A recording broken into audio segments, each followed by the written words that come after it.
only when we go into the kind of the mental space of being playful do we create things, because we're sort of in this creationist space. So I often start by asking people to everyone in the room, please raise your hand if you've been a child.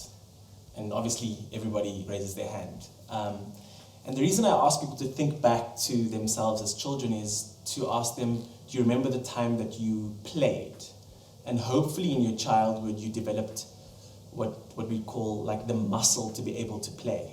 And I think that very often we grow out of that and we forget how to play as adults.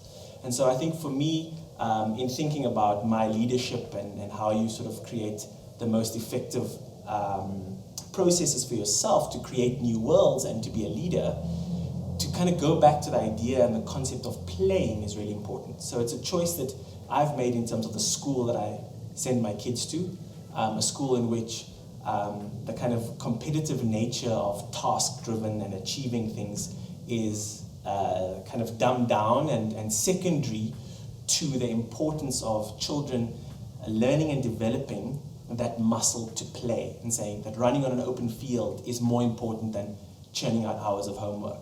Climbing a tree is more important than, achieving an A aggregate on a particular subject. And I think later on, developing the competitive nature is important. But I think it's important that in the early years, we allow our kids to develop that muscle to play. And so what does that mean for us as adults then? How do we go back and make sure that we're not just coloring in the lines and sort of mindlessly going through tasks? And again, when you go into your team, ask yourself, are you that person that's not allowing yourself to play?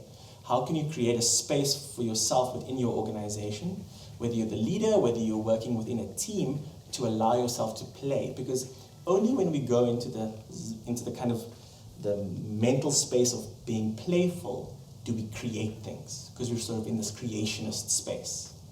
And so that's my wish for people, that they allow themselves to be in that space and put themselves in a space to create new worlds.